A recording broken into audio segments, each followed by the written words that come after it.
Assalamualaikum warahmatullahi wabarakatuh. Saudara-saudara yang saya hormatin, kali ini saya akan membahas tentang kejahatan bisnis di internet. Ya, jadi kejahatan bisnis di internet ini marak ya, ketika teknologi ini digunakan untuk melakukan berbagai aktivitas, baik aktivitas yang positif untuk mengembangkan bakat, kemampuan, maupun aktivitas-aktivitas dalam bidang ekonomi, dalam bidang pendidikan, dalam bidang pariwisata. Nah, yang paling masif adalah penggunaan teknologi ini adalah untuk perdagangan, untuk pertumbuhan ekonomi. Berbagai platform pun muncul, baik platform yang non-komersial maupun platform yang komersial. Bahkan ada perusahaan yang secara khusus mengembangkan aplikasi untuk mendukung kegiatan perekonomian. Jadi, kalau kita lihat tren penggunaan internet itu sangat mendukung kegiatan bisnis maupun kegiatan-kegiatan lainnya. Nah, saya akan mengambil satu sisi lain di dalam konteks perkembangan teknologi ini, perkembangan internet ini, yaitu munculnya kejahatan di sektor bisnis. Jadi kejahatan di sektor bisnis ini, atau kadang-kadang disebut dengan economic crime atau business crime, itu sebagai dampak dari perkembangan teknologi yang dimanfaatkan secara negatif oleh orang-orang tertentu. Jadi kejahatan bisnis ini atau kejahatan bisnis online itu artinya adalah kejahatan-kejahatan yang dilakukan baik oleh pelaku usaha atau aktor-aktor yang sengaja memanfaatkan teknologi untuk mendapatkan keuntungan. Atau kejahatan yang memang dimaksudkan untuk menyerang pihak lawan atau menyerang bisnis yang sedang berkembang atau menyerang bisnis-bisnis yang sedang dikembangkan karena dianggap sebagai unik dan punya potensi, sehingga ini dianggap membahayakan. Atau memang kejahatan ini sengaja dilakukan hanya untuk ya mendapatkan keuntungan finansial bagi pelaku-pelaku tertentu. Nah, kalau kita lihat kejahatan bisnis itu tidak hanya berlangsung pada bidang perdagangan dalam arti luas ya, tetapi juga masuk dalam area-area industri, perbankan, jasa, konstruksi, masuk ke dalam sasaran pelaku-pelaku kejahatan tersebut. Sehingga kejahatan tersebut pun bisa menghancurkan sebuah entitas bisnis yang sedang berkembang.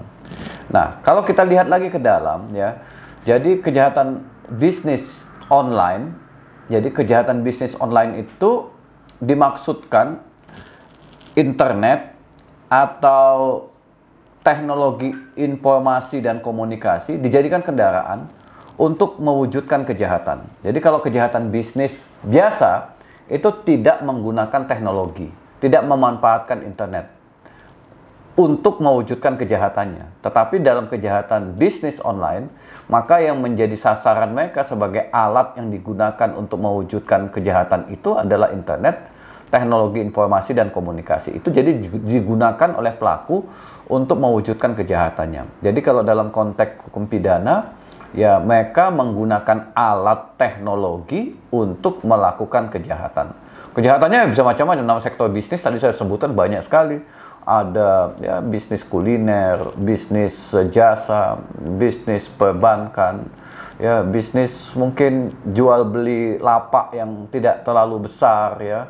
Jadi mereka menyusup ke situ.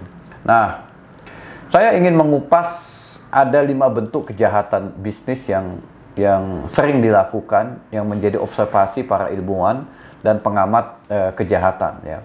Yang pertama itu disebut dengan malware. Jadi malware ini merupakan yang paling sering dilakukan oleh pelaku kriminal. Bukan hanya di Indonesia, tetapi juga di seluruh dunia. Jadi dia mendapatkan akses ya pada sistem data atau mungkin data-data yang konfidensial dalam bisnis online terutama ya. Jadi modus operandi ini sengaja disusupkan di laman situs e-commerce yang dilakukan oleh pelaku. Lalu apa yang dilakukan oleh pelaku? Ujung-ujungnya adalah dia ingin mencuri data para pelanggan. Jadi data-data pelanggan itu dicuri. Ya, kalau udah data pelanggan berhasil dicuri, maka mereka bisa jual data itu. Atau dia manfaatkan data itu untuk mempengaruhi pelanggan-pelanggan tersebut. Itu yang pertama. Yang kedua, yang disebut dengan serangan aplikasi. Jadi serangan aplikasi ini ada terminologi yang sangat teknis yang disebut dengan kredensial dan informasi curian. Jadi serangan ini mampu menargetkan celah-celah keamanan di dalam aplikasi. Jadi aplikasi web terutama. Jadi walaupun sudah dijaga oleh seorang IT, tetapi bisa ditembus ya oleh pelaku serangan aplikasi ini. Terutama tadi saya sebutkan situs-situs e-commerce, karena mereka memang targetnya adalah itu. Karena itu para pelaku usaha memang harus hati-hati.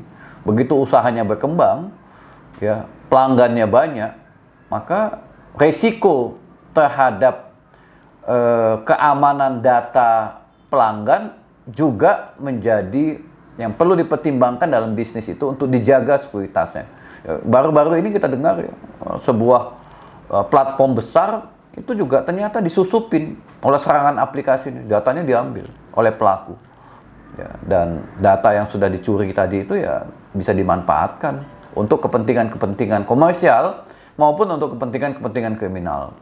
Jadi dalam serangan aplikasi ini biasanya pelanggan nanti akan diarahkan ke web palsu. Nah, kan parah ini. Jadi kita yang udah berlangganan di web tersebut, karena ada serangan aplikasi, kita beralih ke web palsu yang dapat menyedot informasi pribadi kita, data rekening kita, data-data yang harusnya kita lindungin itu bisa tersedot karena adanya web palsu yang diarahkan oleh penyerang aplikasi ini.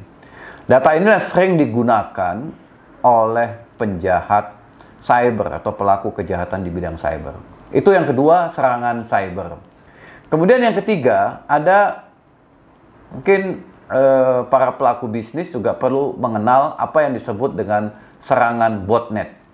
Jadi serangan botnet ini adalah skema yang cukup canggih ya di dalam kejahatan bisnis online. Jadi mereka memanfaatkan serangan brute force serta algoritma dan botnet yang cukup canggih. Yang kadang-kadang ini hanya bisa dideteksi oleh, ya kalau kita di Indonesia ada unit cyber ya yang ada di polda-polda itu. Nah, mereka yang bisa mendeteksi. Kadang-kadang IT yang menjaga sistem kita atau IT yang kita beli sistemnya itu juga tidak bisa menjaga dari serangan botnet ini. Jadi para penjahat cyber berusaha mencuri berbagai data transaksi. Jadi data transaksi ini bukan hanya data pelanggan, tapi data transaksi dicuri sama mereka. Data transaksi itu juga bisa dimanfaatkan untuk kepentingan-kepentingan kejahatan di sektor bisnis. Kemudian juga yang perlu diwaspadai oleh pelaku bisnis adalah ancaman orang dalam. Kadang-kadang kan pelaku bisnis ini, bisnis online, ya apalagi udah seusia saya ya, udahlah mempercayakan kepada beli sistem, beli aplikasi, ya, melalui teman atau melalui kolega. Karena kita nggak mau repot gitu ya. Udahlah aplikasi kita percayakan sama orang tersebut. Nah, yang keempat ini adalah ancaman orang dalam yang melakukan kejahatan. Jadi, ya pelakunya ada di dalam perusahaan itu sendiri. Ini banyak terjadi, dicuri datanya, dimanfaatkan datanya. Jadi dia masuk ke dalam situs ya, milik perusahaan yang mungkin perusahaan itu tidak begitu menganggap penting menjaga websitenya atau situsnya, sehingga dimasukin oleh penjahat dari dalam sendiri. Ya data-data pribadi, data-data, terutama data-data rahasia milik perusahaan tersebut dicuri, diambil, disalahgunakan oleh orang dalam sendiri. Ya, tentu orang dalam tadi kan dia bisa masuk ke akun perusahaan karena dia punya akun sebagai karyawan kan. Jadi akunnya sebagai karyawan itulah yang digunakan untuk masuk ke dalam sistem yang dimiliki oleh perusahaan tersebut. Ya, email segala macam bisa diambilnya. Data-data kalau dia sebuah perusahaan bisnis, mungkin data tender, data perjanjian, kontrak yang sifatnya konfidensial hanya untuk orang dalam, itu pun diambil. Jadi ancaman orang dalam ini paling sering terjadi dalam kejahatan bisnis. Kemudian yang kelima itu serbuan traffic. Ya. Jadi ini dimanfaatkan oleh kerap juga dimanfaatkan oleh penjahat cyber ya untuk membuat sistem jaringan sebuah perusahaan itu menjadi kewalahan. Itu dimasukin dengan apa namanya segala macam data, gambar, video ya. Jadi sehingga hang ya, karena namanya website itu kan punya kapasitas tertentu ya. Nah, ini dimasukin, disusupin tanpa bisa difilter. Karena itu memang sebuah sistem aplikasi itu wajib untuk dijaga dan dikontrol. Jadi jenis serangan ini merupakan yang paling umum dilakukan oleh penjahat cyber, membuat sebuah situs menjadi kewalahan dalam menampung data-data yang dikirimkan sehingga aplikasi atau situs dalam perusahaan tersebut menjadi tidak lancar. Kalau udah tidak lancar mungkin bisnis jadi terganggu. Orang ketika mau masuk ke situs kita padahal kita mengandalkan pada situs itu menjadi lama sekali ya karena traffic tadi itu. Akhirnya pindah kan pelanggan ke perusahaan lain yang ketika masuk ke dalam situsnya enak, cepat, tanpa ribet gitu loh. Jadi situs-situs yang ribet tadi itu akan ditinggalkan oleh konsumen. Kenapa? Agak sulit masuknya dan lamban. Ini kenapa? Karena ada serangan yang dilakukan yang kita sebut dengan serbuan traffic. Jadi secara sederhana demikian ya. Jadi ada 5 bentuk kejahatan di sektor bisnis yang kerap kali terjadi.